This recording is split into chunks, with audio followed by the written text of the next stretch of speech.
Good evening, folks, friends, family, loved ones, enemies, frenemies, wizards, witches, muggles, mudbloods, people of Middle-earth, to another episode of Disguise Coverage, the only podcast in existence that gives you an equal amount of blueberries in each muffin. I am your host, Anthony Prohaska. Find me on Twitter at pro__ant. That's pro, 2 underscores, A-N-T. Give me a follow on the old Twitter. Give me a follow on TikTok as well. Same exact handle, pro, 2 underscores, ant. I am joined tonight by Mr. Kendall Mirsky of Cover One, of the Cover One Film Room. And Kendall, can you feel that? You know what that is? Wait, you know what it is? Is it football starting up? This is the last Wednesday of the year without actual Bills practices happening. Like, not like, oh, we're going to get together and do some stuff. I'm talking like training camp starts this weekend, and that means there's real practice, like practices that matter and that will continue. This is the last week. This is the last Wednesday. Thus, it is the last episode of Disguise Coverage without meaningful, like, football. Granted, meaningful depending on how you define it, but the season's starting to rev up, and it kind of hit me earlier today when thinking about it, because like I still feel like I'm back in January and the Bills are losing in overtime, but here we are in July, and dude, we're almost ready, man. Oh, sorry, I like this comment. Jason said he's rooting for the tree at training camp. Appreciate you, my man. The tree appreciates you. But yeah, that's wild, right? Like we're several days away from the start of training camp, several weeks away from preseason, and dude. I know. I gotta gear up. Like I've been in off-season mode really since mid-May, once we were done with draft analysis, and it was just kind of like, all right, let's turn the page, let's get ready for the off-season, all this off-season content. And now it's like I really got to shift gears and go like, okay, the season is starting up. It's time to really ramp up the content. It's time to ramp up the analysis. It's time to ramp up all this stuff. I got to get familiar with all these prospects in college football. Who is Josh Allen? Does he even look good in shorts anymore? All of this stuff. So yeah, no, I'm really excited for football to be back. Oh, what's up, Vito? Vito says what's up to us, and then so you're both looking good. Appreciate you, Vito. Recognize game. Real recognizes real. Game recognizes game, and asks if we're feeling good about camp. You know what, Vito? That's an excellent question, because we're going to tell you how we're feeling about camp and talk about camp in general, because shout out. Actually, no. Let me. That'll be a good segue to a sponsor in a minute. But I see you, Eric, and I appreciate your comment there. Kendall and I, for those of you who don't know, if you didn't look at the episode title or episode description, and I don't mean that snarkily or sarcastically, some people don't, they just click and, or they stumbled upon this. I'm like, what do we got going on? Kendall and I are going to have to stop right now because we got a super chat, and these are the rules. Whenever we get a super chat, we have to stop what we're doing and answer it. One, Bills Mafia, thank you very much for your donation. Thank you for the super chat. Thank you for being here and joining us live. And then also, again, the super chat and a really good question. Do you think the Bills, I'm assuming, have a good enough vertical threat at wide receiver? Kendall, if you want some time to formulate your thoughts, I will go first. No, I'm good. I think it's sufficient to good, somewhere in that range. I think the combination of Stephon Diggs and Gabriel Davis is fine. It's borderline good, maybe somewhere below that. The issue with it is probably that none of them are true like burners, and they have more well-roundedness to their overall skill set. So you don't think of them as, oh, this guy's a vertical threat, but both of those guys can put fear in defenses to push vertically up the field. So in that regard, like, no, they don't have a true vertical threat, but I think they're good enough. I think that's why I'm okay with it. I think the phrasing of, are they good enough? Yeah, I think they do check that box. I think that's well said. I don't think they have a pure, like, there's no, Marquise Goodwin. There's no just like pure, like, okay, this guy's on the field, he's guaranteed to be the fastest guy on the field, so let's just send him deep. They don't have that, but exactly to your point, Gabriel Davis has next man speed, which means, he's just as fast, if not faster, than the man next to him. And he's got that ability to get vertical against single high and split safety looks. Stephon Diggs, we saw at times last year, whether it was with just flat out 9 routes or a little, double move and some craftiness, we saw his ability to get vertical. So I think they have enough from a starting perspective with Davis and Diggs. Holistically, I think that's where you can start to ask some questions, because McKenzie is quicker than he is fast. I wouldn't call McKenzie like a vertical threat. Khalil Shakir can get vertical but he mainly because of his release ability and his ability to separate, although some might question that, and his ability to separate and his craftiness that allows him to get vertical. Jamison Crowder, despite the lies that people will tell you on Twitter, is not a vertical threat. He has the ability to run some vertical routes, as did Cole Beasley, which people forget all the time, apparently.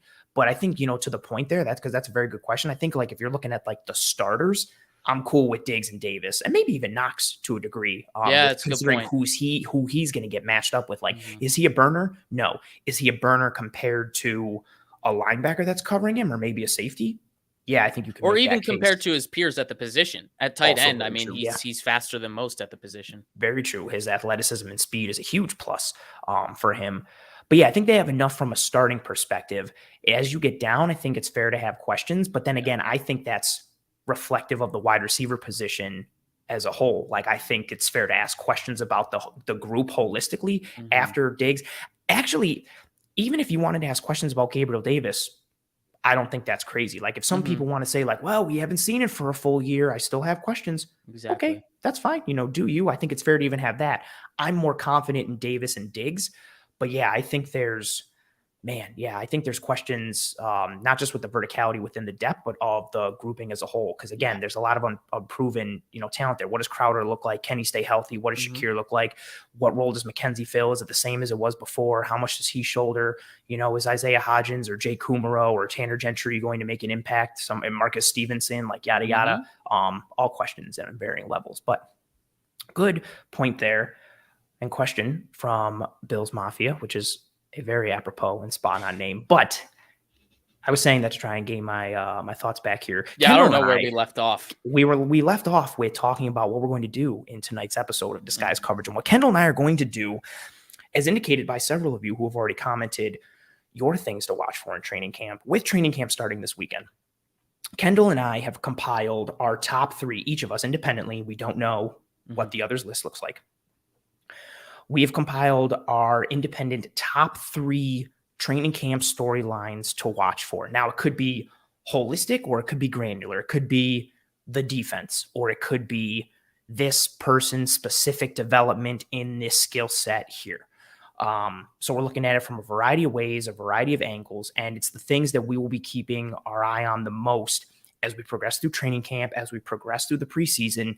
And I think it's a really good episode to kind of set the tone right before training camp and then the preseason, because this is like a real tone setter for how we're going to operate going through this offseason. Right. Like the things that are always going to be in the back of my mind. Like you hear stuff that happened today, and that's like, okay, let me look for the thing that I'm really concerned about. And for those of you joining us tonight, we appreciate you being here live. And if you are here live, we want to hear your thing. So what we're going to do is we're going to start from number 3, and then we're going to go like the third most important. Then we're going to go second. Then we're going to go first. And we want you guys, the viewers at home, to play along with us. As I mentioned before, several of you have already done that in the chat, listing players or position groups or things to watch for. And again, it could be anything. It could be an individual player. It could be a position group. It could be a training camp competition. It could be, as someone mentioned in the chat, like Tre'Davious White's health. It could be as granular or as large scale as you would like it to be. And that's what we're going to do here on this episode of Disguise Coverage tonight. If you are here, please drop a like on this video. It is tremendously important towards helping myself and the entire team to track and trend in front of more eyes and ears. If you're not watching live, that's cool. This means you're watching later, still drop a like. If you are listening on any one of the podcasting apps or platforms, please rate, review, subscribe here on YouTube as well. Any and every single ounce of support is tremendously appreciated, and we're tremendously grateful for all of those things. Right before we dive into this episode, got some pretty exciting news. One, it's the sponsor, the official sponsor of Disguise Coverage, One Pie Pizza, the best pizza in Buffalo, New York, hands down. Delicious sweet sauce pie, cup and char pepperoni, great cheese to sauce ratio, homemade blue cheese. They also have something special cooking in front of their location. I don't want to share too much. I will be sharing it on Twitter. They got a pretty awesome piece of art that is being developed on the front lawn as we speak. And I'm very, very excited to share that once that finally comes out. But great food, great pizza, run by great people. As I mentioned, again, all the initiatives that they do and partnering with the community, from the Alzheimer's Foundation to partnering with Roswell to try and knock out cancer, to the SPCA, just anything and everything like that. They're all about helping people and doing good, and then making you feel good with delicious pizza and homemade blue cheese. So go get yourself some. The online menu can be found in the episode show notes here on Disguise Coverage. So the episode description on YouTube, Apple Podcast, whatever have you. The other news. So Eric mentions here, he says, the team that you're putting together in Underdog isn't too shabby, Anthony. I appreciate you, Eric. So Eric is in a best ball league with myself and several of the other team members from Cover One on the Underdog Fantasy app, which is a fantastic app. And I brought this comment up earlier and then I pushed it to the side. And some of you might be like, oh, I wonder why he put that down. And why did he mention Segway? And I'll tell you why. Because as the season's about to roll around, our partnership with Underdog Fantasy is back live and in action. Best ball, they're just, I love everything about this site, like how it's presented, the accessibility, the user interface, and it is the official partner here at Cover One. And what we love about Underdog Fantasy is the way they help out the fans of Cover One. So if you use promo code Cover One, and I got it right there in the graphic if you are watching along. So the promo code is Cover and then the number one, all one word, capital C, lowercase OVER, and then the number one. If you download the Underdog app, and then when you sign up, if you use the promo code Cover One when signing up to make your first deposit, Underdog will match that deposit up to $100. You're getting a free $100 if you use the promo code Cover One. Again, for those of you not watching, that promo code is Cover One, capital C, the number one, all one word. Download the Underdog Fantasy app, or if you like desktop interfaces, that's cool. Go to Underdog Fantasy, sign up, use the promo code Cover One, get yourself a free $100. There's so much action going on there. That's tremendous value. And we're all about value here on this show. And as Eric mentioned earlier, myself and a lot of the team members from Cover One, we like to do a ton of best ball leagues with a bunch of you guys. So we'll put out links on Twitter. We'll mention things on the show. Last year, we did a bunch of live drafts and put our teams up, and just a lot of fun interactivity. So get after that. It's fantastic. And one of the best things about, being able to do the show is a lot of the partnerships that we built with, companies like Underdog, but then also the interactivity we have with you guys, the fans. Right. And that interactivity is something that is going to be a big part of training camp, because you're going to have players interacting with one another. You're going to have sides of the ball, position groupings, all these things.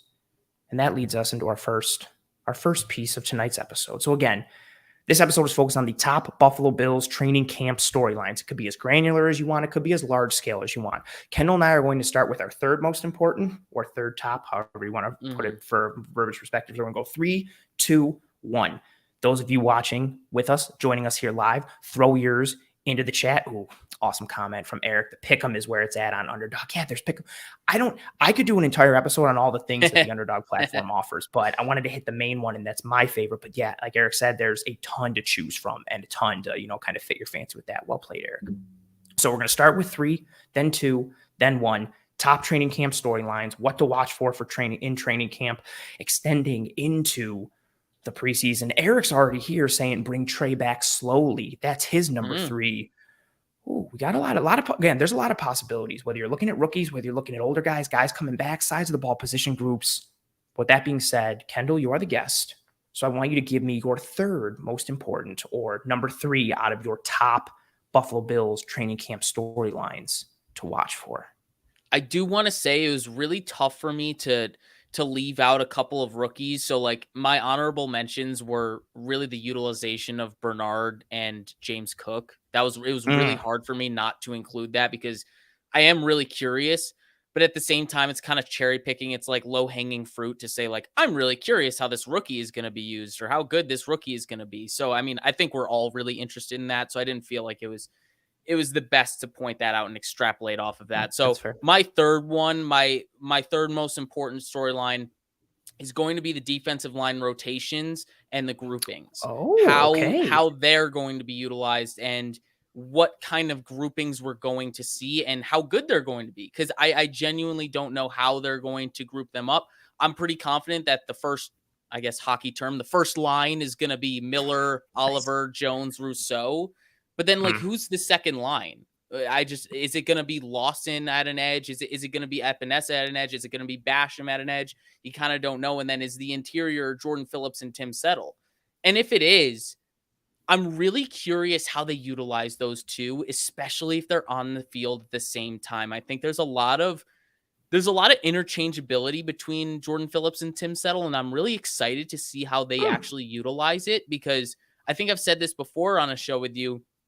I feel like they're very similar in the sense that they both have prototypical one tech size, but they play more of a three tech penetration pass rush style. So I'm very Mm. curious how the Bills plan to utilize that. And I know Brandon Bean has talked about Tim Settle being a one tech, but that's not necessarily what he was doing in Washington. So Fair. I'm really, really curious to see how these rotations are going to fit. If they want to do it, like I was saying, like this is line one, this is line Mm. two, or if they're going to Yeah. mix and match, like we want to keep Miller and Oliver next to each other, or we want to offset them, put Miller next to Jones and then Oliver next to Rousseau. What is the grouping? Mm. What do they want to do? How are they going to utilize it? And how are they going to get the most out of those groupings? Because I think a lot of people just want to talk about, oh, how much are they going to rotate their top pass rushers? I don't really care about the snap share so much. I'm pretty confident that they're going to continue rotating.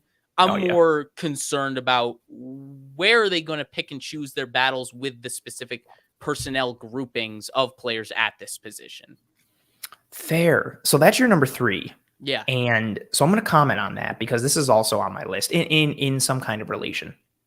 But I think that's a very fair point. We were talking about this off air, the potential fronts that the Bills can now use Yep. based on Exactly. who they've added. Like you've got, because of what Shaq Lawson can do and how strong he is at the point of attack and how good he is on stunts and games up front, like you have some potential to use a 3-man defensive line or kick him in as a 4-eye or potentially run some tight front things with not just him, but the variety of players that the Bills have on the defensive front. And, you're juxtaposing it with Sean McDermott and Leslie Frazier, who are traditional in terms of like, we know what they like to use and they go to the well often and, we know what to expect from them, but they're also very big proponents of course correction and self-scouting and improvement. And this is not, I think some of the changes are subtle and they don't really get picked up on by most, but you've got guys in Leslie Frazier and Sean McDermott who, again, they don't stay stagnant. They don't want to plateau. Even if everything worked out perfectly last year, they're still going to try some new wrinkles and things. I'm very interested to see what the defensive line rotation looks like.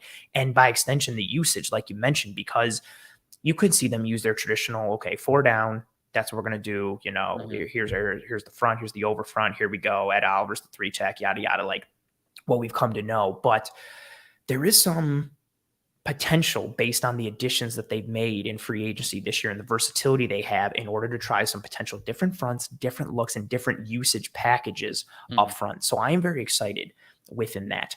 I guess that, I'll keep my number 1 for number 1 at this point. It's a little related to that, but I'll keep it for number 1. I'll go with my number 3 because it's not a direct tangent. So I'll go with my number 3.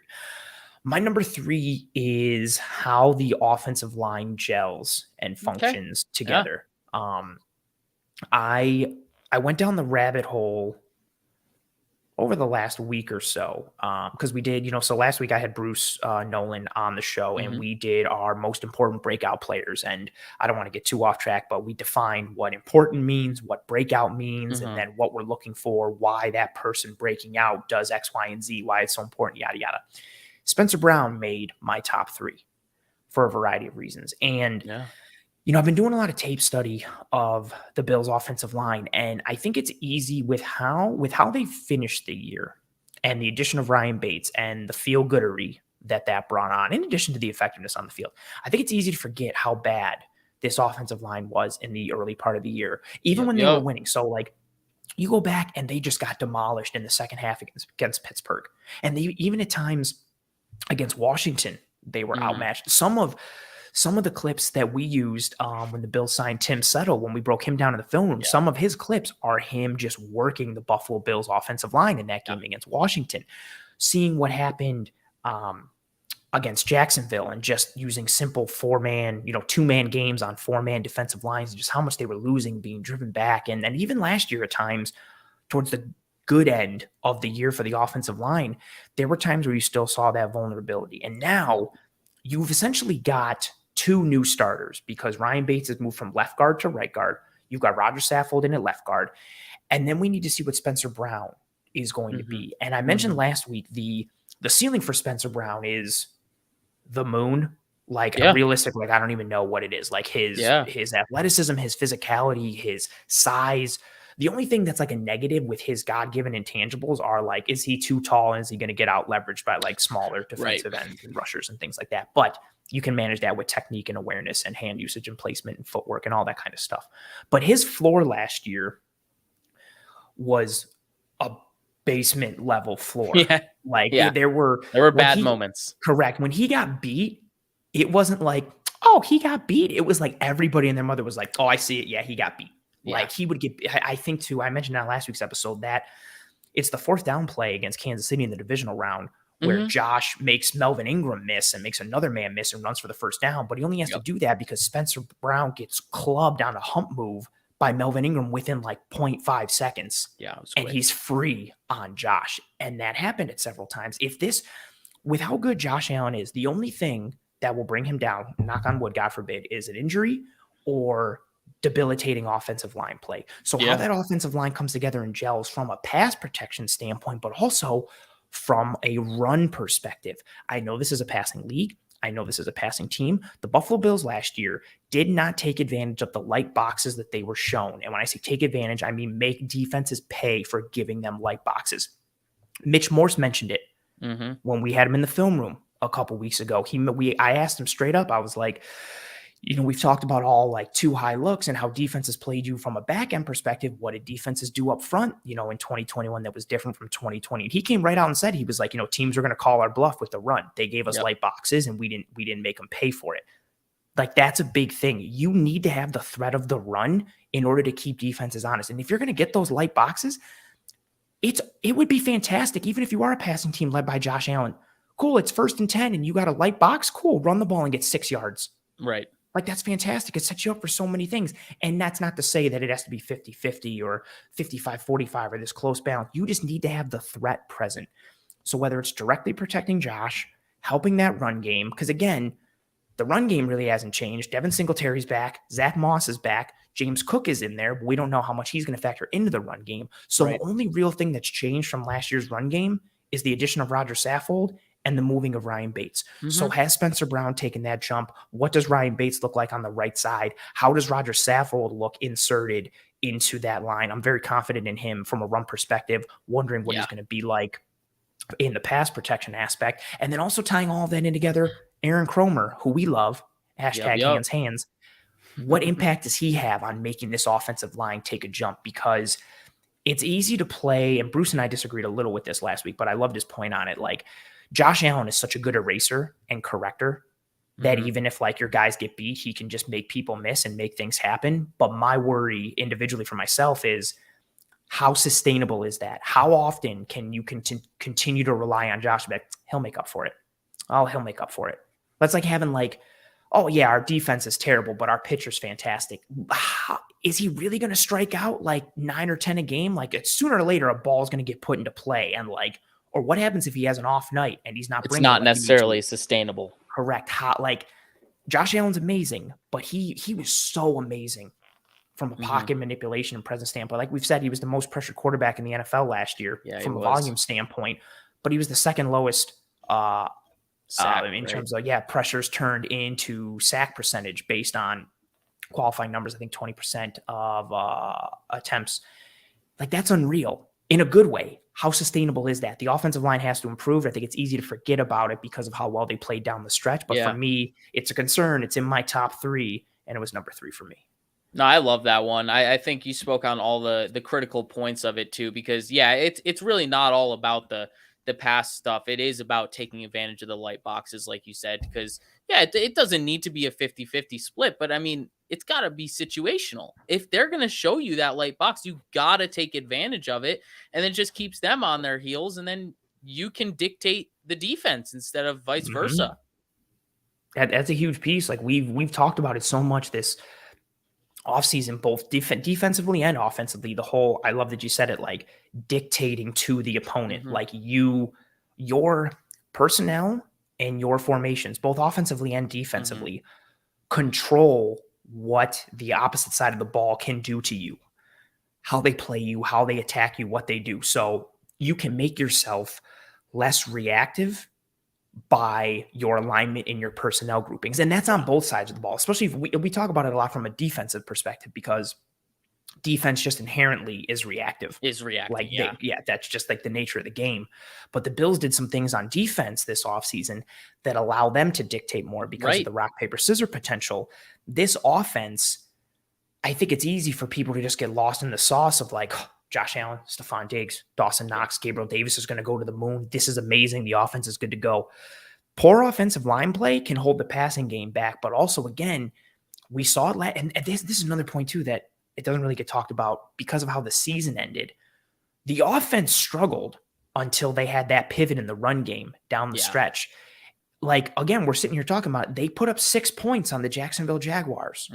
They got wrecked in that second half against Pittsburgh. Think about all the inefficiency in the red zone the first half of the year, especially with how they made me want to make them stop using RPOs because they kept using so much RPO and the offensive line couldn't handle the complexity and it was causing problems in the red zone. But I think and it's natural. You have that recency bias. Like, how did the season end? So that's what you think the season was. It's easy to forget about what happened in week 6 when you're in January focusing on what's happened in the divisional round.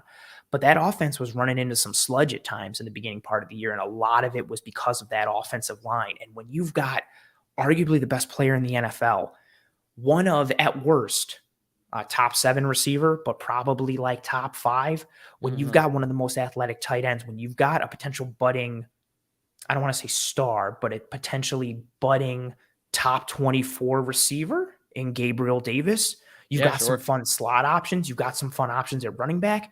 That can all come crashing down if you can't stay versatile and multiple on offense and be able to threaten teams through the air and on the ground and make them have to honor everything. And it all starts with that offensive line. 100%. I'm glad we're in agreement, because if you disagreed with me, I'm just going to kick you right off the show. Can't have that. We can disagree, obviously, behind the scenes, but not when we're live. Public perception is like, Kendall, what are you doing? Like, why? You have to support everything. Just like I do with you. Like, everything that you say, I pretty much think is awful. But when we're out in the public, I mean, that's a given. I figured you knew that. You guys when don't we're in public, I'm like, Kendall, great job. And then once we're off air, I'm like, listen, I turn my hat forwards and you were terrible. So that was number 3 for each of us. And I was wondering, part of it too, of like, I love doing like lists and like rankings for things and because stuff. Yes. And so I'm very interested to see where the rest of your list goes based on how we each started and some other things that you've mentioned. So without further ado, let's get to the middle option for both of us in our top 3. So your number 2 in terms of your top Buffalo Bills training camp storylines to watch for. Kendall, the floor is yours. Yeah, so I started defense, you started offense, and my number 2 is going to be offense. So I'm assuming your number 2 is going to be defense, but we'll see. Hang in there. My number 2 is I cheated for my number 2, remember? My number 2 has like 3 things. I cheated. You did. Yeah, I forgot about that. All right. I don't know what it is, but I know he cheated. So my number 2 is the battle for slot wide receiver versus 12 personnel. The entire battle that's going to happen for the slot wide receiver is a storyline in itself. Yes. But I'm kind of thinking more big picture on also where does OJ Howard fit into this battle, because you're taking off a slot wide receiver to get him up. The whole slot receiver conversation could be moot if the Bills come out and just do 12 personnel like 60% of the time. Exactly. And that's obviously it's going to be a heated battle. We got Crowder, McKenzie, Shakir, and maybe even Austin. Right? Crowder is the obvious favorite given his experience and success in the league to this point. However, McKenzie knows the system, although the system could be changing and getting wrinkles. And then Shakir has tons of potential, and you might want to give him extra snaps to develop because he's the guy you just invested a draft pick in. So you want to get him some snaps. And then Austin is the flyer with an outside chance to win the job. If he has a good enough training camp in preseason, he totally could. But on top of this, there's I don't know what you and I were talking in the DMs the other day. At first, I thought you meant Calvin Austin, and I was like, the Bills don't have Calvin Austin Kendall. And I was like, Tavon Austin. We all Whoops. wish, That'd be but sick. no. So obviously on top of all of this, there's the narrative that the Bills are going to be utilizing 12 personnel more in 2022. And that kind of goes to the dictating to the defense. So there is already this who's going to be the slot wide receiver. And there's been so much investment into that position with all those guys that I mentioned. But because there's been so much investment and none of them have been really high spending investments, they've all been mid-level or low-level and they all kind of investments overlap with one another. with their skill sets and even the actual monetary value. It's all very similar. So it's like, do they really have confidence in any one guy? Because I'm pretty sure they paid OJ Howard more than any one of those guys. And that's an excellent point. Like you bring back Isaiah McKenzie, but then you sign Jamison Crowder and then you draft Khalil Shakir. So if I'm sorry, continue your point, but yeah, like they all, I'll save mine for after. I don't want to derail you. They all overlap. They all overlap, and there's no significant investment outside of maybe Shakir, and that's not even significant because it was a 5th round pick. So it's like, who's really going to get all of this playing time? And then you sign OJ Howard on top of this, and you're like, I'm not sure it's any one man's job to get. I'm not sure any one man is going to be the starting slot wide receiver. I think it's going to be a platoon in some way. And then you got to throw in OJ Howard as part of that platoon because he's going to be someone that's competing for that. If he has a absolutely terrible camp, they're going to be happy that they invested so much into that slot wide receiver position. And if he has a great camp, then they're going to be happy that they gave him competition because they made him better than what, he's been to this point in the league. You're going to realize his potential and you're going to get more out of this offense from what we've seen because we're going to add a wrinkle. We're going to add a second tight end onto the field. Are we going to run? Are we going to pass? Are we going to spread it out with 2 tight ends? All of this stuff comes into play. So it's really, really interesting because if OJ Howard really plays well enough in training camp, he's going to be taking away opportunities from the wide receivers and opportunities from the offense in general and 11 personnel. So I'm really curious how it's all going to play out. I'm not necessarily sitting here thinking, oh, if Crowder has a great camp, that means the Bills are just going to run 11 personnel.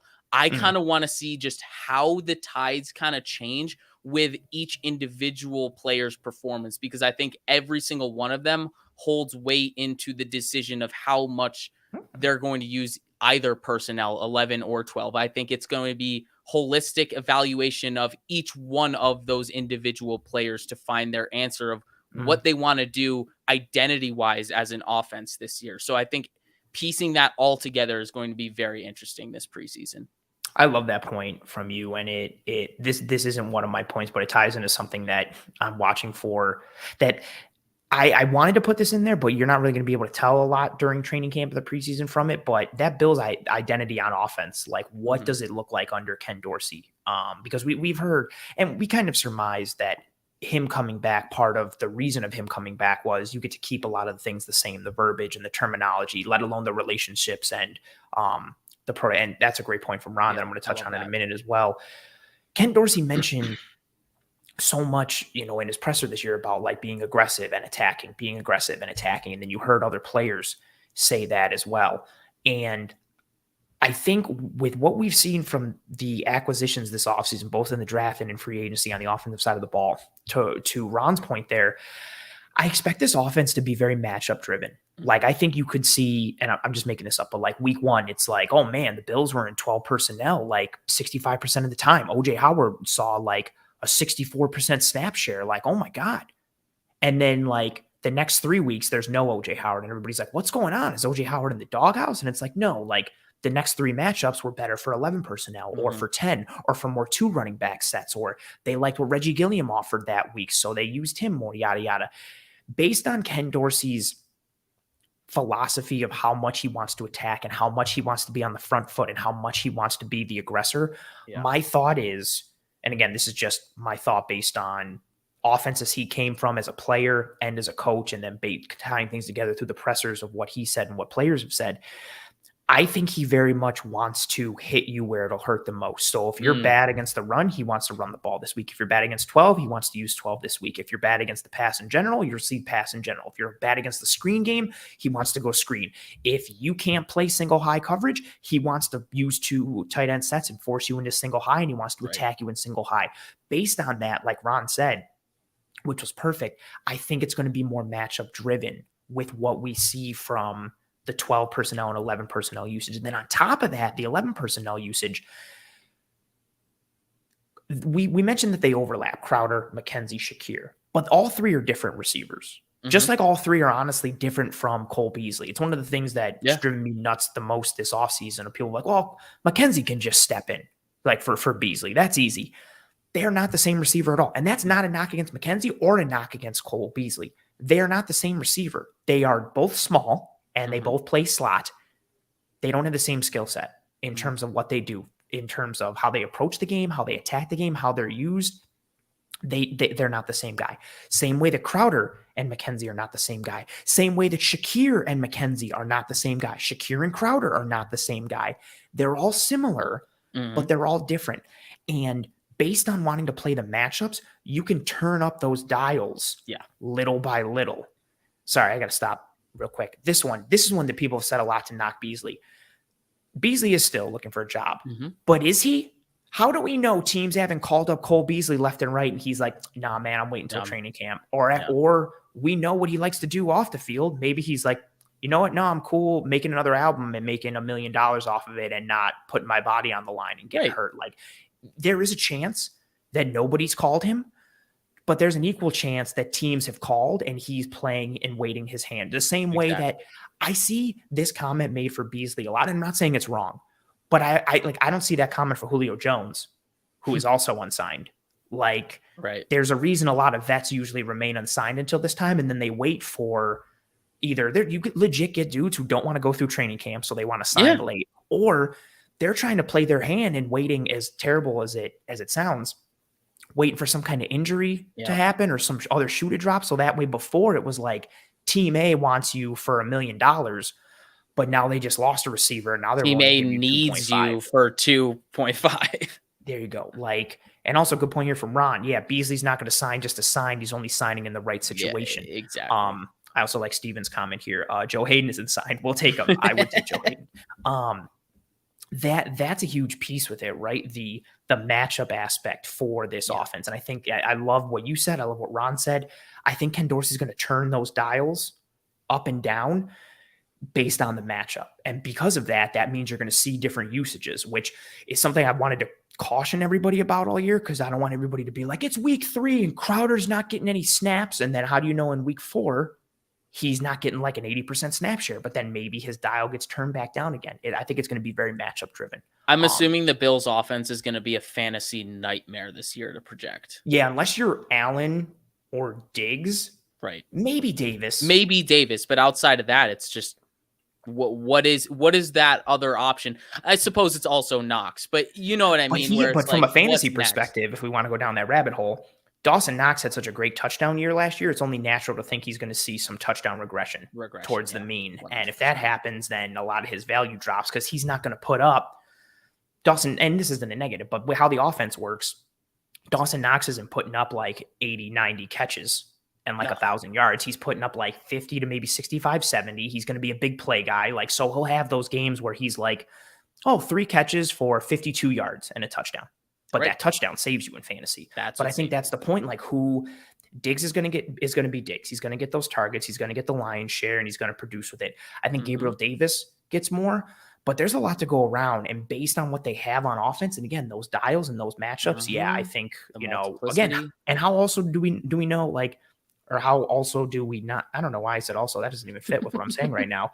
The games where like James Cook is a factor, or Devin Singletary is a factor, or I don't know, maybe Zach Moss wasn't as bad as I thought he was when I went back and watched the tape, and that was on a bad ankle that he could. No, I'm being serious. I know. Like, and even Brandon Beane came out and said it. Like, he didn't really come back from that ankle injury great, and he couldn't really cut off that one side. So we're interested to see what happens. Like, I don't know. Like, there's a lot of possibilities. There's a lot of options. I like where your head's at, and I like what Ron said. I like tying that all together. And Khalil Shakir is in my number 2 top Buffalo Bills training camp storyline, but I cheated, like I mentioned. Right. So I combined 3 things into my number 2, and it's something that you mentioned before. We dove into our list here. It was something you mentioned on the show. My number 2 is the rookie development and the roles that they have. Bernard is in there. You mentioned it in with Bernard, but number 1 within my number 2 is Kaiir Elam, and then James Cook, and then Khalil Shakir. I think I'll start with Kaiir Elam because this is also related to Tre'Davious White. One of the storylines I'm also monitoring, I didn't want to include it in this because he's not going to really be practicing, is the Tre'Davious White piece. Right. How is he coming back? What is his timetable? And what does he look like when he returns? All those things for me, again, this is my personal feeling based on what I've read and what I've known about injuries and injuries that I've also suffered myself in sports. I don't think he plays in September. I think they take their time.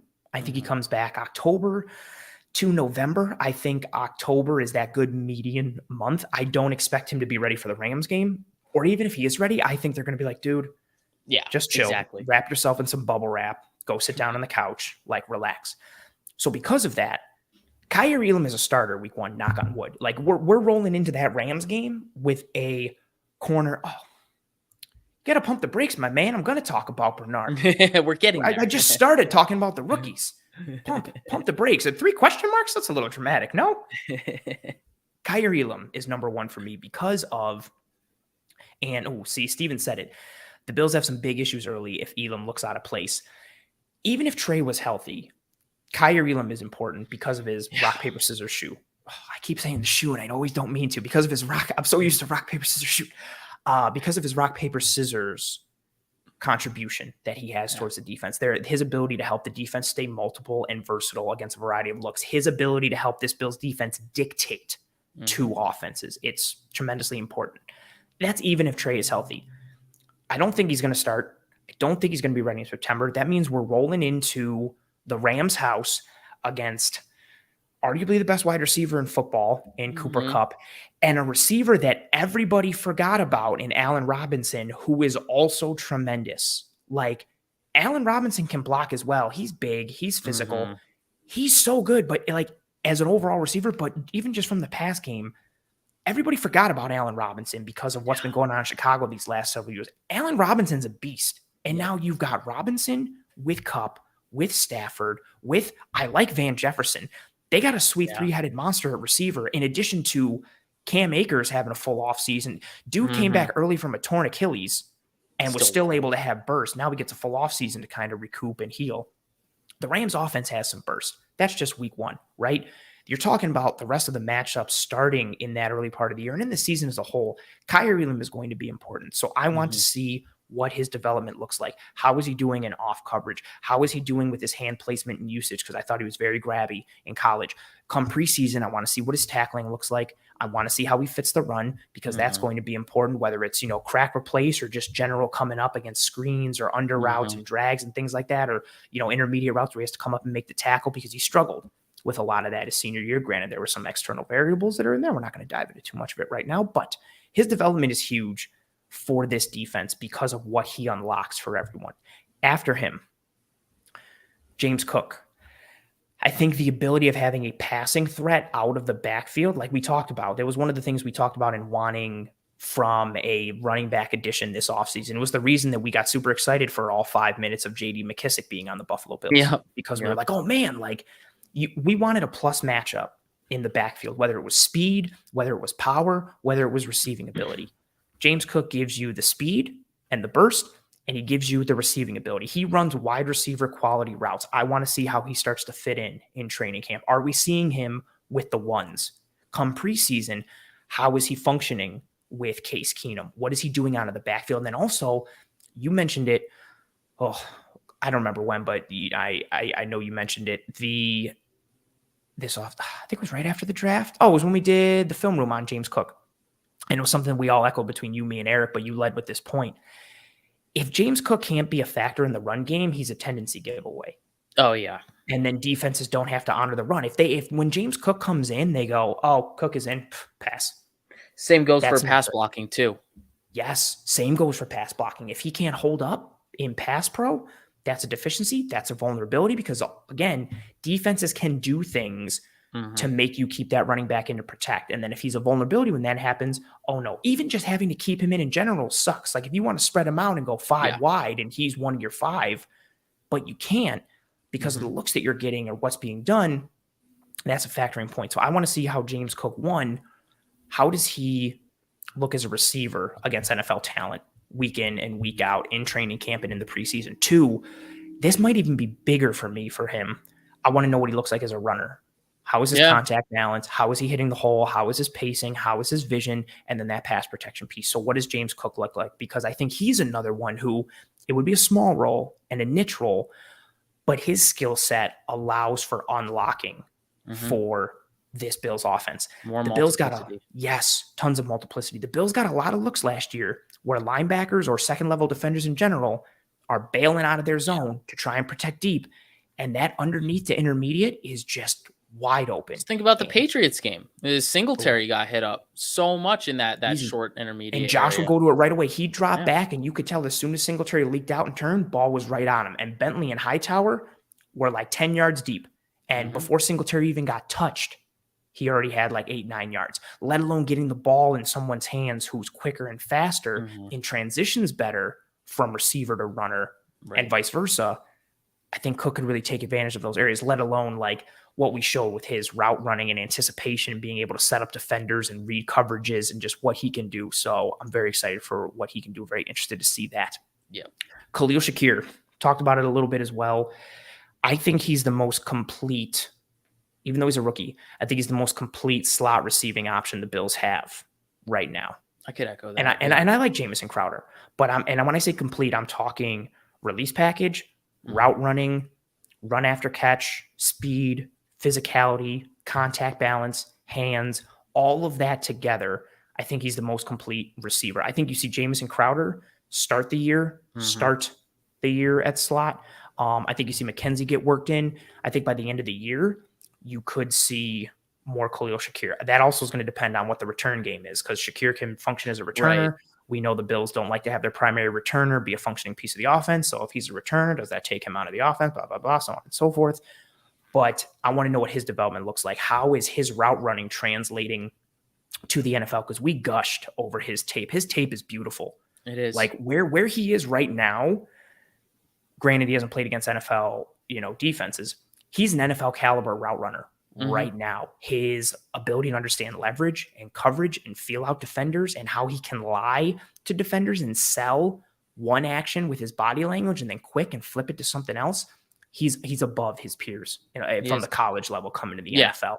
So very excited to see what he can be. Again, he's somebody who long-term, it would be awesome if he was a starter by the end of this year, because then you got another 3 years and your slot option is already locked up because he's got that 4-year deal, being a fifth round pick, which would be tremendous. And then also comment came earlier, Mr. Terrel Bernard. I'm just intrigued to see what he is and what he does. What is his usage? Is his usage this year purely depth, or do they get him in on some third downs to be a blitzer? Because we love his blitzing ability. Like he comes forward like a hammer. I know everybody talks about his coverage. I liked his blitzing better than his coverage. Same. And I also think I don't think he's limited in coverage, but I think he had more limitations than people act like he had in coverage. I feel like everybody acts like he's the all-world. I mean, you see his size, and it's an easy extrapolation projection to just be like, oh, he's a coverage linebacker. And then they watch some highlights, and they're like, oh, my God, he's the best coverage linebacker makes I've ever plays seen. In coverage, but I'd agree with you. His bread and butter is blitzing right now. Yeah, and I'm interested to see what he does from a functionality piece. Is he functioning at the mic, at the will, at both? How is he used? Especially, he's going to see a lot of time in the preseason. What are we seeing from him in the preseason? Is he blitzing? Is he in coverage? How does he function in both? Do we see him with the ones at any point in training camp? Do we see him get work with that first team defense? And if so, what capacity? Right. Mr. West actually says he's here to take Milano's spot. I disagree with that. But hey, man, to each his own. But yeah, I'm very interested to see. And then if you want to throw rookies in there too, punt competition. Is it Ariza? Is it Hawk? Like, what do we see from Ariza? He's got the distance, but he had issues with hang time. What does his accuracy look like? What does his hang time look like? So I throw him into that factor as well. Don't forget about the holding. That is true. The holding is a piece. I didn't want to mention it because I feel like people thought I was going to be trolling. So I cheated here by having basically like 4 or 5 things in one piece. But those rookies, You did. because I all think Elam is kind of a key for this season. But I don't think this team hinges on any one of these rookies really. If it did, it would be closest to, I think, like Elam saying that, because I think his importance to the defense is high. But I think all of them can contribute to this season in meaningful ways. And their development is tremendously important for that.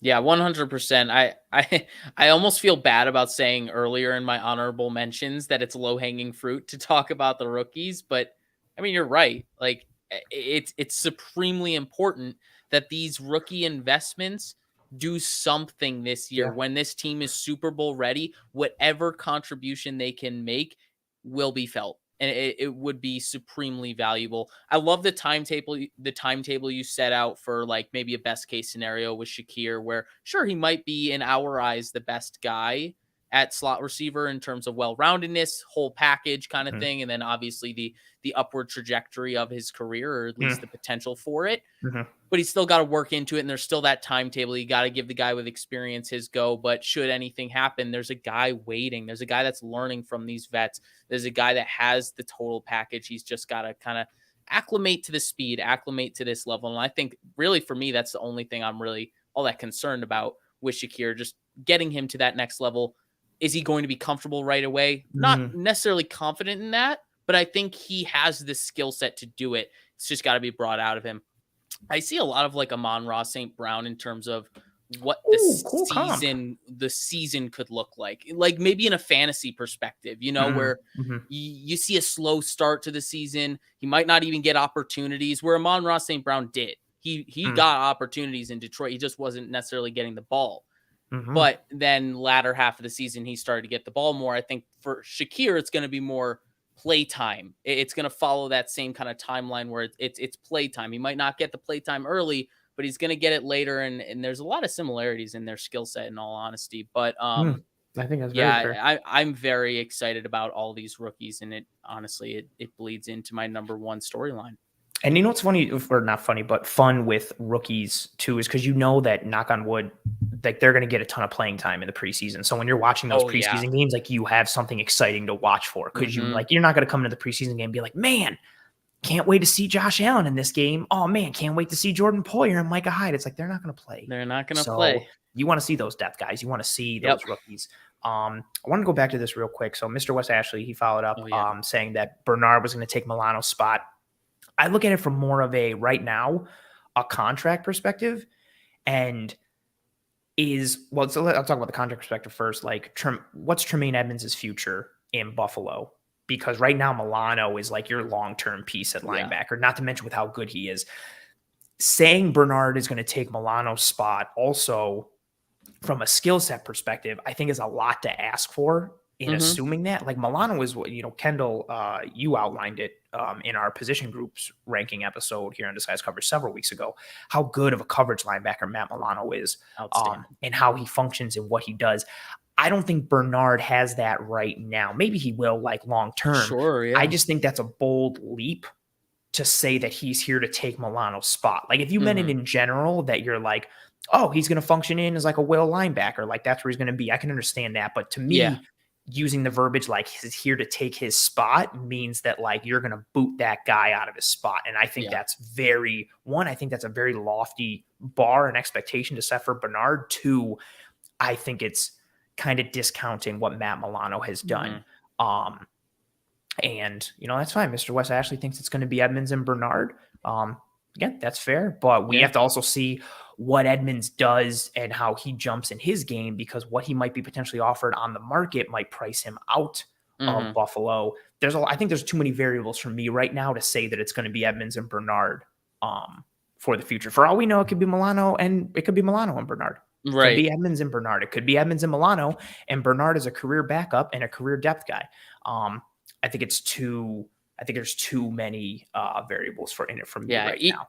Either way, there's too many variables with the linebacker. In addition to how they play, like Milano isn't just the outside linebacker, with how Edmonds and Milano flow in a two linebacker set and a nickel defense. Yeah, it's too tough right now with everything hinging on what's happening with Tremaine Edmonds. It's really tough to project. But either way, for me, comfortably, I wouldn't project Bernard into his starting role until 2023 at the earliest. I don't see him taking a starting job this year and maybe not even next year. So I see him perhaps being a starting caliber player on maybe another Mhm. team in 2023. But if the Bills have Edmonds and Milano in 2023, I don't know if he's going to be able to crack the starting lineup, unless, of course, you're taking Teron Johnson off the field.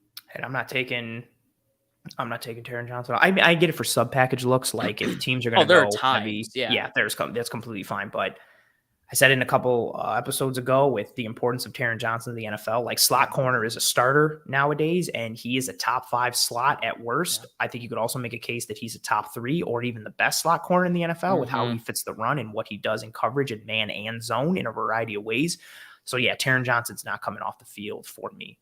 But again, a lot of it's going to depend on what Bernard shows as a rookie. Yeah. Also I think what's also tied to Bernard's future and Milano's is what Edmonds does. Because Yes, exactly. if Edmonds gets closer to his ceiling and reaches his potential, every other linebacker is an afterthought because Milano, I'm sorry, I have to go back to this.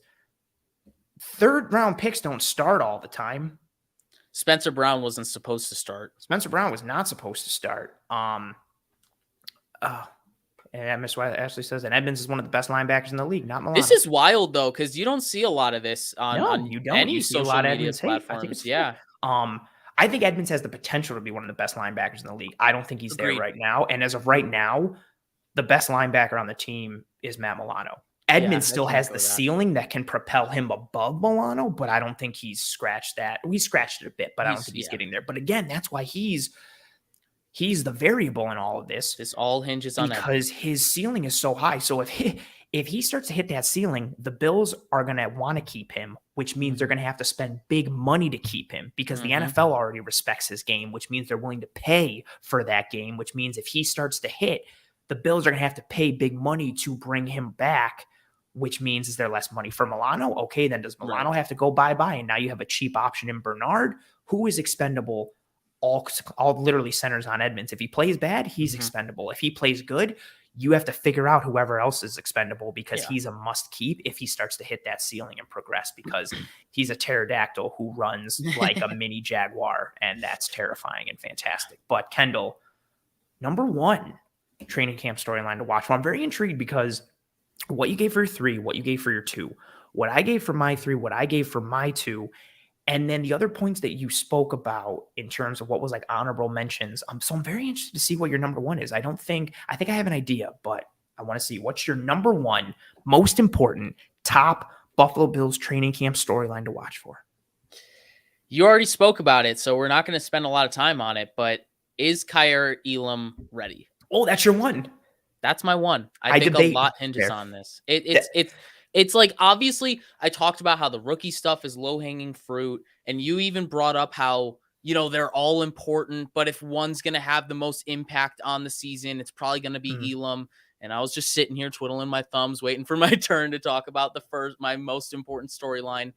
This is my most important storyline because, with Trey White either out for week 1 or playing at not 100%, it's going to be up to Elam to prove he's ready to start. I'm sure he's ready in terms of actually getting on the field and earning the spot. But there's a lot that goes into that. Like, is he sound on all the defensive calls? How comfortable is he going to be from a communication, chemistry perspective with all of his teammates on the defense? Like, that's going to be something I'm looking for through training camp and preseason. How comfortable is he? Is the game too fast for him? We know that he, like, physically, as a physical athlete, like, he is ready to be in the NFL. And we also know he's mentally prepared. I was going to say, even from a preparation standpoint, you could say he's NFL ready potentially. But you still have to put it on the field and show it. Is that moment too big for you? So it still needs to be proven in that regard. He has all of those intangibles and tangibles, but it's got to be worked together. And then also, how is he going to be utilized? Because there were a lot of times that we saw him in press coverage at Florida, and Mhm. the Bills will probably ask him to play press at times, but we see the Bills play a lot more off than press. You can't And live in press in the NFL. Like, it you ain't gonna can't. happen. And we've heard Leslie Frazier like kind of really get excited about how much they can use him in press, but I don't know if they're really going to lean into that. So I want to see him get more comfortable and off. And we saw Mm, that a little bit with his 2020 tape, but it was kind of sporadic in moments. And obviously, he has the athleticism to get better. mm. Obviously, technique with all the coaching that's been done in Buffalo with all of the DBs there. I have Good point. supreme amount of confidence that he will get better in that regard. But is he going to be ready week one? And then, Mm, he's got to stack on those performances and keep developing. So, and then obviously you talked about the run defense stuff earlier. He actually talked about in the offseason how, Florida, a lot of the stuff that they were asking of him was actually some of the reason that he mhm. was missing Which I found tackles and very all that. interesting. Yeah, that was one of the Very variables interesting. I So mentioned, I'm, yeah. I'm going to be very intrigued to see, the Bills really value corners being able to set the edge and stop runs or even stop screens, all that kind of Mhm. stuff. So I'm going to be really intrigued if he was kind of saying that to sell himself or he was genuine. Like if he has it in him to be a great tackler, but the system just wasn't allowing him to show that. So all of Mhm. these things, I'm very, very interested to see if ultimately is Kaiir Elam ready, because you don't want to drop games during the early portion of the season Mm, because yeah. of that. And obviously it's not necessarily his fault, like Trey White getting injured, freak incident, like that stuff happens.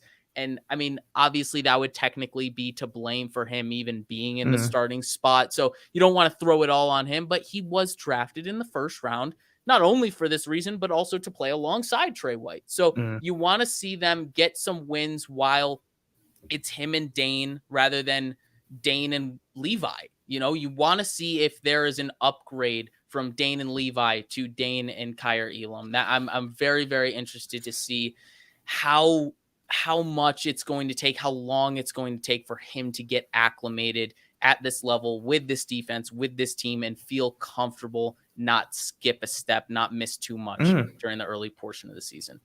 Very good point. And I think what's funny too is like so many of the questions we have like are going to be really answered in like week 1 and week 2 because of Yeah, how dynamic the Rams passing offense is and exactly. what they do with tight and condensed formations and Yeah, what they he's ask gonna of be their wide asked to do a receivers and how they lot of attack. run Yep. defense. And then again, the next week is home against the Titans. Like Oh, Derrick Henry might get to the edge and get outside or like get past that second level. Like, how does don't he want to be function treated there? like Josh Norman. Yeah. I mean, oh man, that poor Josh Norman, that'll live in infamy forever. Or even like, I don't know, like, do they just want to work a bunch of quick little screens and smokes to Traylon Burks? And then Elam's got to Robert bring Burks Woods. down, like SEC on SEC. Mhm.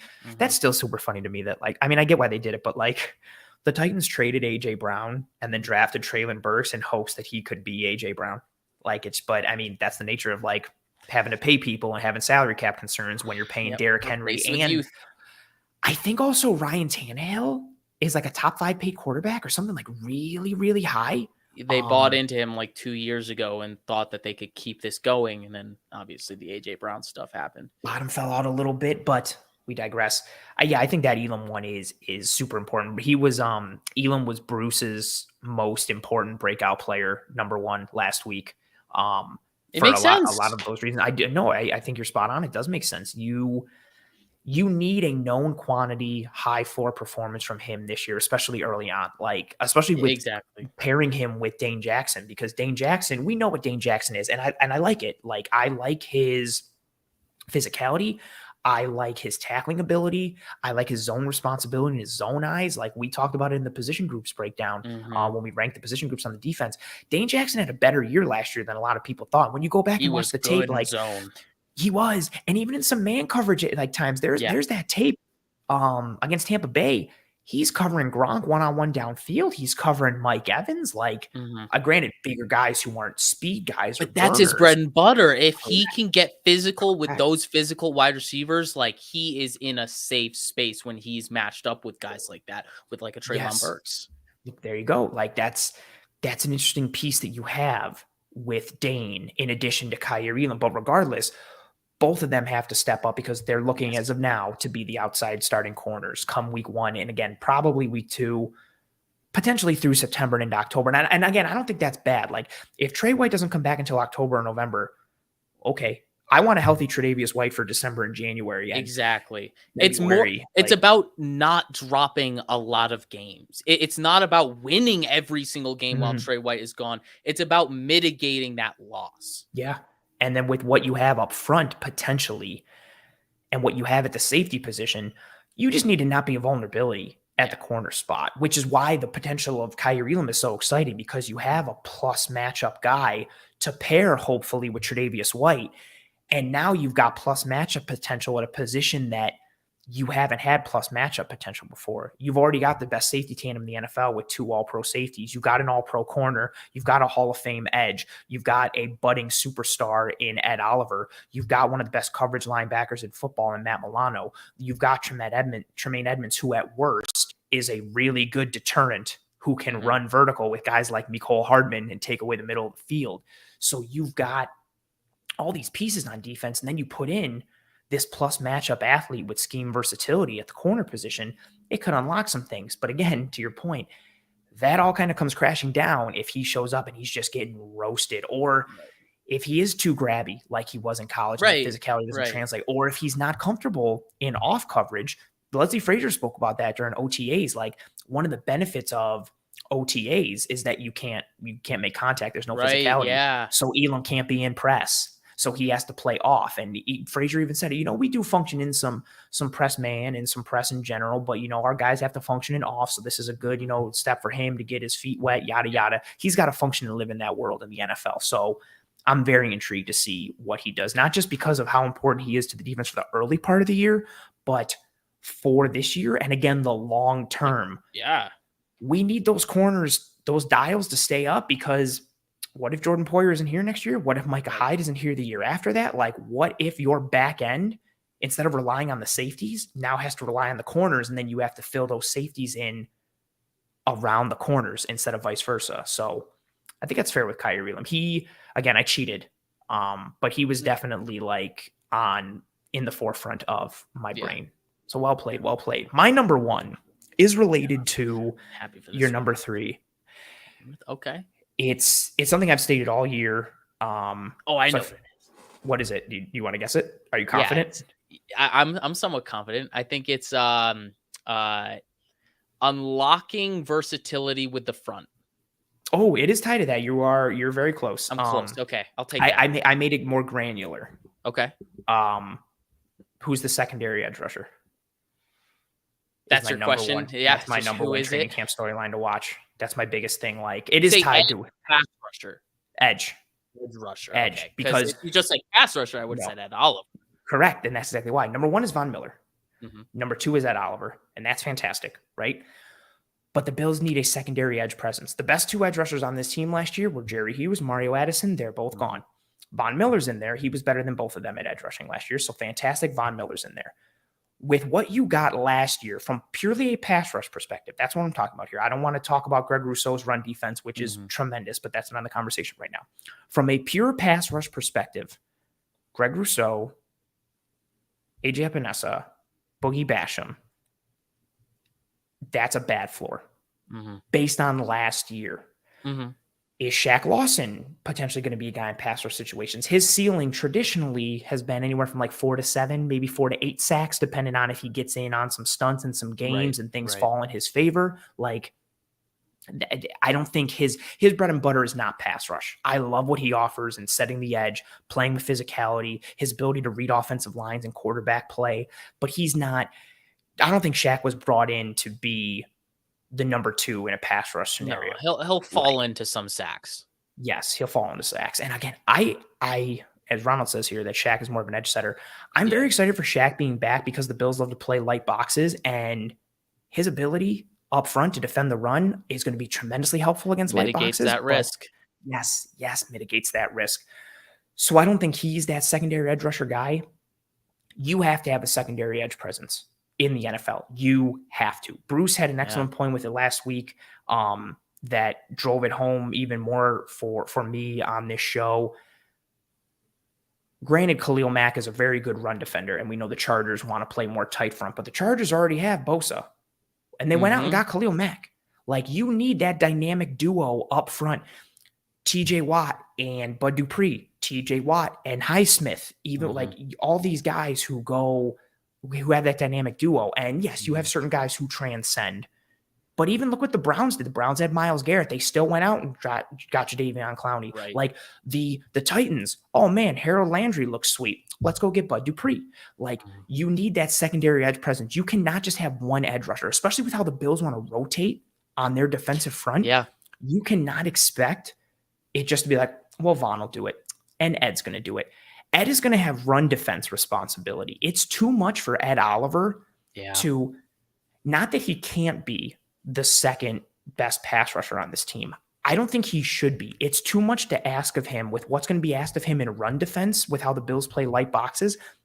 I think it's too much to ask him to be a consistent or sustainable pass rushing presence inside with what is going to be asked of him on early downs and against the run. Now, maybe that changes a little bit, and maybe Tim Settle gets more worked in, or Jordan Phillips gets worked more in, so that way the Bills are like, you know what? Ed is going to be more of a force on pass rush downs, so we have to kind of limit his snaps on earlier downs potentially. Maybe that's a thing. But I think that a lot of those worries and those concerns are mitigated, or not completely erased, but are mitigated if you have a secondary edge presence. And it's got to be one of the young guys, because also, it's not just like a sunk cost fallacy piece, but second round pick AJ Epinesa, second round pick Boogie Basham, first round pick Gregory Rousseau. Like, you've invested heavily at this position with draft capital and monetarily now with Von Miller. Even before that, monetarily with Mario Addison and like who you've added. Like, that secondary edge rushing piece, because if you think about it, like right now, not including Vaughn, and then Ed Oliver's the second best pass rusher on the team, but forget interior. Right now, not thinking like, well, I think projecting to the season based on what we've seen and what we'd have right now as a known quantity, are you confident in any Bills edge rusher other than Von Miller? I have fleeting confidence in Epinesa, but that's Same. exactly what it is, because it's so inconsistent. It's just like you see. I could go either way. I could lean on Shaq a little, maybe. I could maybe lean on Rousseau a little. I really think I'd lean most towards Epinesa. I was saying, but I could also lean that way too, because like his hand technique and his violence that he shows at time, but he's so inconsistent. He's so like super. When he hits, you're like, oh, yeah, this is it. Like, this is what we drafted. Yeah. And then you see another snap and you're like, oh, is he? It's on the is turf he not again. ready? Like there's that. But again, that's all part of it. Even with what Rousseau showed last year when he got sacks, it wasn't in a sustainable manner. He wasn't winning with pass rush moves and plan, which is why I loved so much what he said during OTAs of when he got asked, like, oh, what do you want to, showcase coming into this year? What'd you work on? And he talked about moves, counters, setting things up in the early part of the game to then, bring it back during crunch time. And really, like, he talked about that mental piece of being a pass rusher. Coincidentally, maybe it's because he's been hanging out with Von Miller more and going to that summit. Who knows? But that's what he lacked. He has all the physical tools, the measurables, the length. He actually has a tremendous football IQ, which I don't think we talk about enough. Like, you watch him play the run and you can see, I feel like people see him play the run and are like, oh my God, what his a length and his size. Yes. And that's fair and that's true. But playing the run, I think Daquan Jones had that quote, playing the run is mental. Like, there's there's an attitude. You have to want to be violent. You have to want to play the run. But two, your run fits and your gaps, that's a mental thing. And watching Gregory Rousseau two gap at times or play gap and a half and use his length and long arm and like take away the edge and then shuck and come back inside. And like, you can watch him play games with running backs to force them into a hole that he, as soon as the running back makes the cut, he's like, gotcha. And then makes the play. He's very smart from a football IQ perspective. So if he can tie that in with his pass rush aspect of his game, that would be tremendous. But again, he didn't show that last year, which is fine. Right. Like, I wasn't expecting that. I don't think anybody should have expected that, like with how green and raw he was. The fact, I don't think we probably don't even talk about it enough, even though we mentioned it. The fact of how good he was against the run last year should be commended. This dude was a green, raw rookie who is only several years removed from being a wide receiver and safety. And he comes into his rookie year in the NFL after not seeing a lot of time in college, opting out due to a COVID year. He comes into the NFL and he's one of the top 5 edges against the run. And I'm saying that like for my own like personal ranking. But then if you want to go with numbers, he led all edges in stops. He led all edges in stop percentage. I think he was 5th in run stop win rate, like sustainable, like sample size, plays. Like he's so smart. But again, despite all of that, as of right now, I'm not saying that he didn't add on to his game. I'm not saying we shouldn't expect a jump from him or Epinesa or Boogie. We just don't know. And that's what it is right now, because like a lot of what I'm watching for, and I feel like I can say this for you as well, the things we're watching for in camp are those pieces that are not known quantities. Yes. Like, yes. The things that we're learning, not the things we already know. Correct. Like, I could want to see Von Miller, but it's just because I'm excited to see Von Miller, not because I'm like, oh, I wonder like what he could potentially be. We kind of know what he's going to be. But everything we've mentioned, like what have we talked about here? Offensive line, Kaiir Elam, James Cook, slot receiver options, 12 personnel, like secondary edge rushing presence, all of these things that are not known quantities that if they hit in the way that they could elevate this team because of the potential of rock, paper, scissors for this Bills offense based on 12 personnel and 11 personnel usage is huge, right? All of the points we brought up, they lack that known quantity piece, which is why it's something to watch for. If nobody wants to watch a show if they know what happens at the end, it's not the same. You'll get those people who watch reruns, and you'll get people who watch the same movies again. But you want, I mean, I kind of do that as well. But so I'm hating on myself. But you've got those things coming into training camp. It's about potential, and it's about ceiling, and it's about floor versus ceiling, and known quantity versus potential, and what is that going to bring?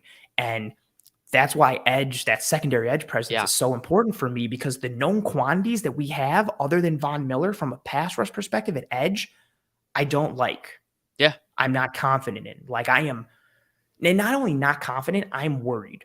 Like if the pass rush productivity we get this year is what we got last year from those guys, I think that's a concern.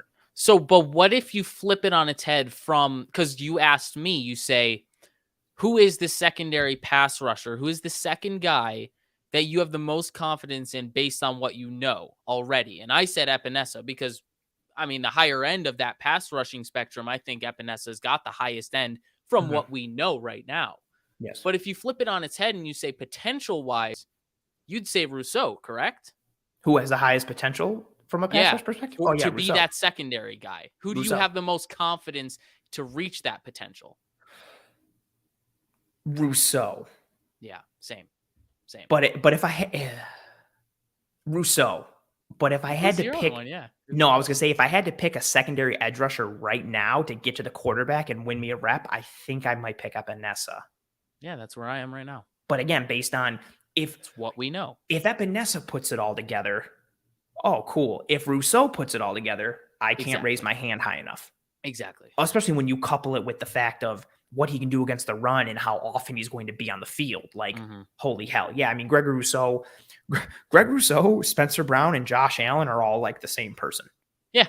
Like, they're all on the same spectrum. Like this, the guy that no such thing as a glass ceiling. No. The guy who you draft in Madden who's like a 75, but he's got superstar traits for like everything. And if you build him right by like year 3, he's like a 94 and you like hit on everything. You're like, oh my God. Like, oh, and so John puts in here and says, don't sleep on the inside rushers, Oliver and Phillips. And Phillips, who had a 9.5 sack season his last season here. That's fair from the interior. My concern solely lies with the edge. Like, again, as I mentioned before, I think John, maybe right before you stopped in. First of all, good to see you, John. We appreciate the hell out of you. But before you came in, we mentioned the best pass rusher on this team that's not Von Miller is Ed Oliver. Like he's the best pass rusher besides Von Miller. But you need that secondary edge presence for the benefit of the defense, so you can take away some of that heat from Von Miller, so you can take away some of that heat from Ed Oliver, so you can take advantage of one-on-one matchups, so you can keep playing light boxes, so you can drop 7 into coverage and use creepers and sims and on disguise and play all these games that you want to play. And also, knock on wood, God forbid, if all your eggs are in the Von Miller and Ed Oliver basket, what happens if one of them doesn't play good, or what happens if one of them's out? Then you need to rely on somebody on that secondary piece. And to John's point earlier and to Ron's point here of saying Settle, Jones, Oliver, and Phillips is a pretty damn good inside group. I also like Ilianku, who I thought played well in spurts last year. I'm not sleeping on him this preseason. Nope. I liked what I saw from him last year in a small sample size. I'm more confident holistically on the in the interior of the Bills defensive line than I am on the edge. And Yeah. that's even with because we know what Von Miller is and we know what Greg Russo's run defense is. Other than that, and we know what Shaq Lawson's run defense is. Other than that, it's all questions. Yeah. And that secondary edge piece in a league where you got to be able to rush the QB and get to the QB, in a league where the Bills have had issues at times getting to the quarterback and bringing him down. I'm not talking about pressures. I'm talking about getting actual sacks. And in a league where you're probably going to be without your second best defensive player for some time in Tre'Davious White. And that's also a point we even talked about too. When Trey comes back, say he comes back in October, I don't know if he's going to be Tre'Davious White that we've normally seen. Like, how long does it take him to get back into form? Yeah. You need to be able to lean on that pass rush, and it can't just be from two guys. You need that secondary presence. So my eyes every day and every preseason game and every rep, I'm looking at Groot. I'm looking at Boogie. I'm looking at Epinesa. I'm looking at Shaq. Maybe even Mike Love. I know Jason made a comment there. No love for Mike Love. But I'm looking at secondary edge presence 1,000%. Jessica, thank you very much for the super chat. You've been on fire this episode, Jessica. Getting in here early, tons of comments and the super chat. Thank you very much. Thank you for being here as always. Appreciate you. Jessica says Bean must think he has a second edge rusher. And then IBWT, which she says in her next comment, is in Bean we trust. I mean, I would hope that he thinks he has one because he's invested heavily in it. But yeah, we'll see what they're able to do. Because that is, I'm not gonna say it's a position of need, but I think it is a question and somewhat of a concern. Yeah.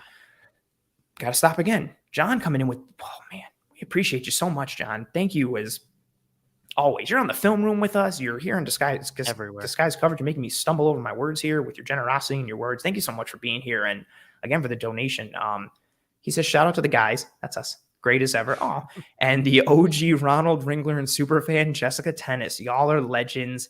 Peace. I love that he's shouting out the other people in the chat. John's a great guy. Like, just part of the community. Community man. I love the fan base that we have here and the engagement here. It's something truly to behold. Uneffing rivaled. Kendall, any closing thoughts on anything to watch for? Storyline related, player related, position group, anything else that you want to add before we start to wind down here? I mean, I did kind of tip at it a little bit with my second storyline on the battle for slot and the battle with OJ Howard for 12 personnel, all that stuff. Ultimately, that all wrinkles into Ken Dorsey. You know, what is this offense going to look like under Ken Dorsey? I'm just going to be interested. Obviously, not something I'm like, not looking for or, looking at every little nook and cranny of it. But I am interested to see, what changes, what is kept from before, and ultimately what little wrinkles he's going to be adding, all that little stuff. I'm just intrigued. I'm going to be looking out for it. But I think things are going to fall into place with it. I'm not overly concerned or anything, but more than anything, just interested to see what's going to change and what's going to stay the same. I second that. And I spoke about it a little earlier. So I don't want to drill too much on it from my perspective, but yeah, I like that piece in terms like a storyline of what does this offense look like under Ken Dorsey? Like, what does aggressive look like? What do his formations look like? His personnel like? Because again, we know that it's going to be similar. Like, it's been mentioned by Bean and McDermott and Josh Allen and even Dorsey himself. Like, that consistency, right, and having that continuity is important. So you don't have to change concepts and verbiage and the relationships, and knowing Dorsey knows what Josh likes and what Diggs likes and what Dawson Knox likes and Gabriel Davis and the offensive line. But you've got, like, I think even within that, how does Ken Dorsey handle running an entire offense? Like, he's not a position coach. And what does he look like working with Joe Brady? What does he look like working with Aaron Kromer? Like, Aaron Kromer's a vet who's also been an offensive coordinator and was pretty successful as an OC with Chicago. Like, and as an offensive line coach, just in that silo, he's one of the best of all time and one of the best around currently. Like, what does that buy-in and that relationship look like? And then, when you get onto the field, what kind of concepts? Are we going to be seeing more of a vertical attack? Are we seeing more underneath? Are we going to see more screens? Are we going to see more 7-step drops? Is there going to be more quick game? Are we going to see 11 or 10 or 12 or 22 or 21? Is it going to vary week to week? How much does it vary week to week? Does he turn dials? Cool. How much does he turn this dial? Like, there's so much. That's another piece too, like the known quantity aspect. we kind of have a known quantity on defense with Frazier staying and his relationship with McDermott and what they want to do. We still kind of have it on offense, but there's also more of a greater unknown because this is Ken Dorsey's show. And granted, it's going to be similar, but how similar is it? Is it 90%, 80, 50? Like, I think that's a very interesting piece. And that was very well said. And again, I'm lying, like I said earlier, because everything you say is terrible. But again, out in the public, awesome job, Kendall. Gotta keep the appearances up. But just so everybody knows, once this broadcast ends, I am going to lay into Kendall just because he was just absolutely awful in a variety of ways. No, but in all sincerity, I was very happy to do this episode with you. You've rode with me for a lot of this offseason, especially pre-draft and post-draft, and then in the film room, obviously. We had no film room episode this week, so it was nice that we could get you in, get you some action in front of the camera, in the spotlight, in the sunshine, the fake sunshine of your light in your room. As I have. Oh, that's real. Come on, man. Oh, that's right. You're behind me, so that is real sun. Yeah. You got your. I would say the sun is basically down for me, but you're 2 hours behind riding that mountain time. Yep, but you were baby 6:30 where you are, 8:30 here Eastern. But you were fantastic tonight, and I appreciate you. And just in case people don't know, damn, I saw that too. Came with the heat. I heard you giggle, and I was. And you looked down. I was like, yeah, man, heat. Just in case people don't know, tell them all who you are, what you do, where they can find you, and all that kind of stuff. All right. Yeah. I'm Kendall Mirsky, obviously just joined the Cover One team at the end of the recent Buffalo Bills season. Really ramped it up with the draft content. That's essentially my bread and butter. Obviously love the Bills too, and love the analysis of all this stuff that we just talked about today. But my bread and butter is the draft. So if you want to follow for draft season, that's definitely what you would want to follow me for, at Mirsky Kendall on Twitter. That's definitely what you would be seeing most from me. My Twitter has technically taken a hiatus for the past 3 months or so. I've just been I don't even know what to post without draft stuff to post. So I'm going to have to, no, really, I'm having an existential crisis. But no, I'm going to have to figure out some of these 2023 draft prospects so I can get my Twitter up and going. And just start watching clips of Bijan Robinson and then post all those. I don't need to do that though. I don't want people will like it. There's people who don't know who Bijan Robinson is. I'm not going to pander to the public. It's all about pandering. No, you can't. Just sell out. Just sell your soul. I'm not doing that. Do it. Oh, God. What are you going to tell me when we get off of this thing? It's going to be rough. I'm going to do what Jessica said I should do. Yeah, you can. If you guys want to follow for draft season, I'll definitely start to ramp up a little bit as obviously the preseason for college football is really, really close.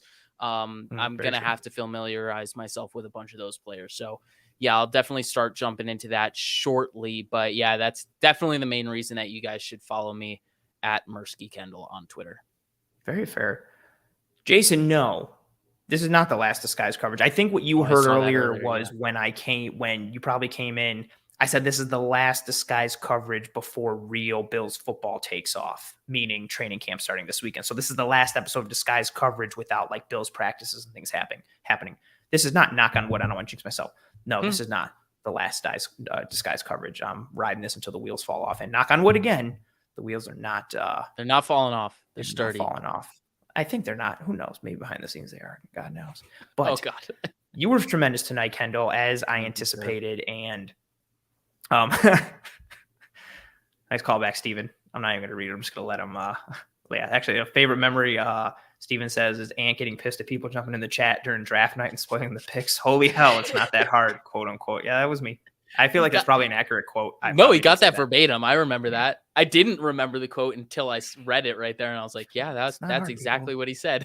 There's one rule. It's not hard on draft night. I don't want to get into a bad headspace, but I appreciate you, Steven. No. And I appreciate everyone who rolled with us live here on this episode of Disguise coverage. You guys and girls were tremendous. The super chats, the comments, the engagement right from the bat. I love that everybody in this episode was giving us their number 3, number 2, and number 1, and then everybody piggybacking off of each other's, and no, I don't agree with that, or yes, I agree with that. People piggybacking off of ours. Just the engagement with each other and the engagement with Kendall and I was tremendous this episode, as it usually is. It's one of my favorite things about doing the live streams here. And I think it's pretty common. We get a lot of the regulars from this show into the film room and vice versa. But I'm very thankful for the people who tune into this show, anybody, even if you watch and you don't comment, but the engagement is always a plus and a bonus. So thank you to everyone who rode with us live on this episode, whether you didn't comment, whether you did a super chat or not. Thank you very much for that. If you're still here, please drop a like. We're still rolling in the triple digits right now for live viewers. I hope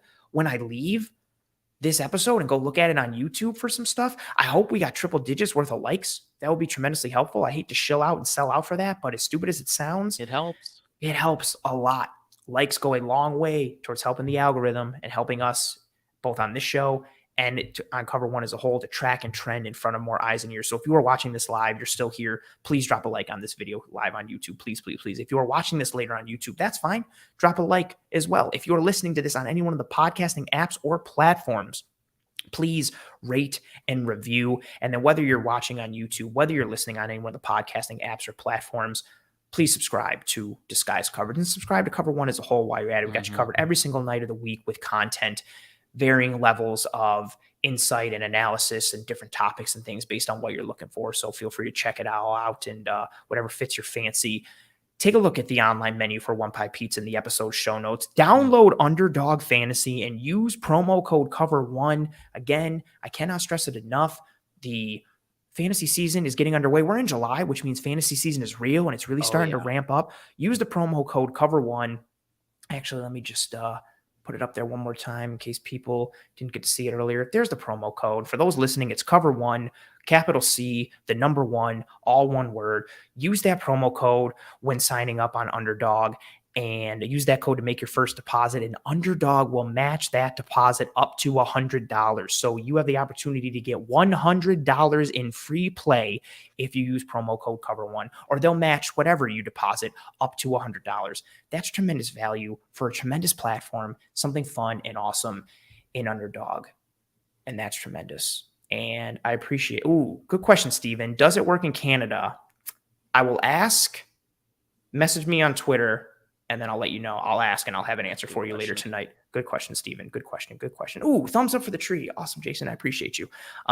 Yeah, Steven, I'll ask and then message me or DM me on Twitter, and then I'll give you the answer there. Well played. Good question. And that's going to do it for us here on this episode of Disguised Coverage. Again, one more time for the road. Thank you to everyone who joined us live here on this episode. Thank you to anyone who listened or watched later, however your view, your listen, your download came in whatever form or fashion. Thank you very much. We greatly appreciate it. If you like this show, please tell all your family, friends, and loved ones about it. If you hated this show, that's cool. Tell your enemies and try and ruin their day with this terrible show. Any press is good press. I appreciate you all regardless. Hope you and your family and friends and loved ones are all doing well, staying safe, taking care of one another, batten down the hatches, because starting this weekend, Bills training camp starts, which means there's no more off weeks until the season ends, whenever that is. Regular season, wild card, division, championship round, Super Bowl. It all starts with the first training camp practice this weekend. So batten down the hatches, strap in. It's going to be an intense season, a lot on the line. And we're going to have you covered here on Disguised Coverage every single week. Jason, this show isn't going anywhere. Appreciate you, folks. Take care of one another. I will see you next week. And as always, go Bills.